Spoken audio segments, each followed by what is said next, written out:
নমস্কার বন্ধুরা, জলিস lifestyle YouTube চ্যানেলে আপনাদের সবাইকে স্বাগত জানাচ্ছি আর একটা নতুন ভিডিওতে। আগামী 9ই জ্যৈষ্ঠ 23শে মে বৃহস্পতিবার হচ্ছে বুদ্ধ পূর্ণিমা। এই বুদ্ধ পূর্ণিমাকে বৈশাখী পূর্ণিমাও বলা হয়, আবার মাধবী পূর্ণিমাও বলা হয়। এই বুদ্ধ পূর্ণিমাতে গৌতম বুদ্ধের জন্ম হয়েছিল, তাই বৌদ্ধদের কাছে এই পূর্ণিমার গুরুত্ব অপরিসীম। আর এই বুদ্ধ পূর্ণিমার দিন আমরা বাড়িতে সত্যনারায়ণ, লক্ষ্মীনারায়ণের পুজো করে থাকি। তো বুদ্ধ পূর্ণিমার দিন বাড়িতে আপনারা লক্ষ্মীনারায়ণের পুজো করতে কি কি বিধিনিষেধ পালন করবেন সেই সংক্রান্ত ভিডিওই আমি আজকে আপনাদের সঙ্গে শেয়ার করব। তো চলুন বন্ধুরা, তার আগে জেনে নিই এবছরের বুদ্ধ পূর্ণিমা ঠিক কবে পড়েছে, পূর্ণিমা তিথি কবে লাগছে, তিথি কতক্ষণ থাকছে, আর এই বুদ্ধ পূর্ণিমায় যারা বাড়িতে পুজো করবেন তারা কেমন আহার গ্রহণ করবেন, বাড়িতে লক্ষ্মীনারায়ণ পুজো করতে গেলে কি কি উপকরণ সামগ্রী লাগবে সেই সমস্ত বিষয় নিয়ে আমি আজকে আপনাদের সঙ্গে আলোচনা করব। তো চলুন বন্ধুরা, জেনে নিই এবছরের বুদ্ধ পূর্ণিমা কবে পড়েছে। এবছরের বুদ্ধ পূর্ণিমা পড়েছে বাংলার 9ই জ্যৈষ্ঠ 1431, ইংরাজির 23শে মে 2024 বৃহস্পতিবার। পূর্ণিমা তিথি লাগছে বাংলার 8ই জ্যৈষ্ঠ, ইংরাজির 22শে মে 2024 বুধবার সন্ধ্যা 6টা 4 মিনিট থেকে। আর তিথি থাকছে বাংলার 9ই জ্যৈষ্ঠ, ইংরাজির 23শে মে 2024 বৃহস্পতিবার সন্ধ্যা 6টা 48 মিনিট পর্যন্ত। তো বন্ধুরা, যেহেতু বৃহস্পতিবার সারাদিনই পূর্ণিমা থাকছে, সেই জন্য বৃহস্পতিবারই হচ্ছে বুদ্ধ পূর্ণিমা। বুদ্ধ পূর্ণিমার দিন আপনারা খুব ভোরে অর্থাৎ খুব সকাল সকাল ঘুম থেকে উঠবেন। ঘুম থেকে ওঠার পর বাড়ির সমস্ত ঘর দুয়ারে জলের ছিটা দেবেন, বাড়ির সদর দরজা জল দিয়ে ধুয়ে দেবেন। তারপর বাড়ির সমস্ত ঘর, ঠাকুর ঘর, রান্নাঘর সব কিছু ভালো করে ঝাড়ু দিয়ে ঝাড় দিয়ে নেবেন। ঘর দুয়ার সব পরিষ্কার করে মুছে নেবেন। তারপর স্নান করে শুদ্ধ বস্ত্রে ঠাকুর ঘরে এসে পূজার সামগ্রী সব আয়োজন রেডি করে পূজা শুরু করবেন। তো বুদ্ধ পূর্ণিমার দিন যারা বাড়িতে ভাবছেন শ্রী শ্রী লক্ষ্মীনারায়ণের পূজা করবেন, তারা প্রথমেই একটা লাল আসন পেতে নেবেন জলচৌকির ওপর। তার ওপর একটু অক্ষত আতপ চাল ছড়িয়ে দেবেন আর ফুলের পাপড়ি ছড়িয়ে দেবেন।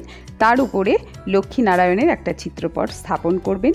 মা লক্ষ্মী আর নারায়ণকে চন্দনের তিলক দেবেন, মা লক্ষ্মীকে সিঁদুরের তিলক দিয়ে একটা মালা পরিয়ে দেবেন ফুলের।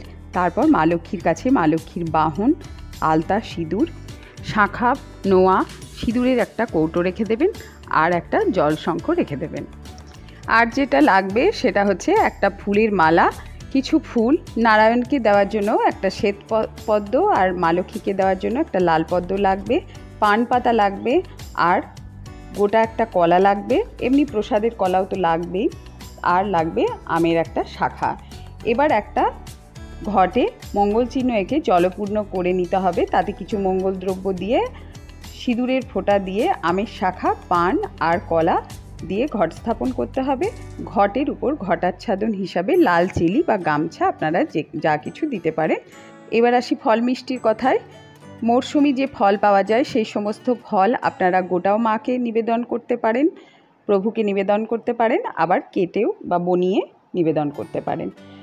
তো মরশুমি ফল দেবেন, কিছু মিষ্টি দেবেন, আর পঞ্চদেবতার উদ্দেশ্যে একটা নৈবেদ্য সাজিয়ে দেবেন, আর পান করার জন্য জল দেবেন। তারপর আপনারা পুজো শুরু করবেন। প্রথমে ঘটে গণেশ দেবতার পুজো করবেন, পঞ্চদেবতার পুজো করবেন, তারপর নারায়ণের পুজো করে মা লক্ষ্মীর পুজো করবেন। পুজোর পরে কিছু মঙ্গল সামগ্রী পানের মধ্যে নিয়ে নারায়ণকে এবং মা লক্ষ্মীকে নিবেদন করবেন। তারপরে আরতি করে নেবেন। মা লক্ষ্মীকে আর নারায়ণকে দেওয়া এই মঙ্গল সামগ্রী একটা লাল কাপড়ে বেঁধে আপনারা আপনাদের আলমারিতে রাখতে পারেন, পানটা ছাড়া অন্যান্য সামগ্রীগুলো। তাহলে আপনাদের সংসারে কোনো দিন অর্থকষ্ট হবে না। আর যদি মা লক্ষ্মীর কাছে দেওয়া মঙ্গল সামগ্রী আপনারা আপনাদের রান্নাঘরে যেখানে চাল রেখে দেন সেই পাত্রে রেখে দেন, তাহলে কোনো দিন সংসারে অন্নের অভাব হবে না। এবার আসি কি কি খাবেন, কি কি খাবেন না। এই দিন যাদের বাড়িতে পুজো হবে অবশ্যই এদিন নিরামিষ আহার গ্রহণ করবেন বাড়ির সকলে। এদিন বাড়িতে আমিষ রান্না করবেন না। আর পূর্ণিমাতে একজন যে বাড়ির মহিলা তিনি পূর্ণিমা করলে কোনো অন্ন গ্রহণ করবেন না, সাবু, ফল অথবা ময়দা খেয়ে থাকবেন। তো বন্ধুরা, আগামী বুদ্ধ পূর্ণিমা যেহেতু বৃহস্পতিবার পড়েছে, তাই বৃহস্পতিবার মা লক্ষ্মীর বিশেষ কৃপা পেতে এই দিন আপনারা বাড়িতে শ্রী শ্রী লক্ষ্মীনারায়ণের পুজো অবশ্যই করবেন। তাহলে সংসারে সুখ, শান্তি, সমৃদ্ধি বৃদ্ধি পাবে। তো বন্ধুরা, আমার আজকের ভিডিও আপনাদের কেমন লাগলো? যদি ভিডিওটি ভালো লাগে একটা লাইক করে দেবেন, আমার চ্যানেল সাবস্ক্রাইব করে আমার পাশে থাকবেন। আজ এই পর্যন্তই, আবার হাজির হব নতুন ভিডিও নিয়ে। ভালো থাকবেন, সুস্থ থাকবেন, ধন্যবাদ।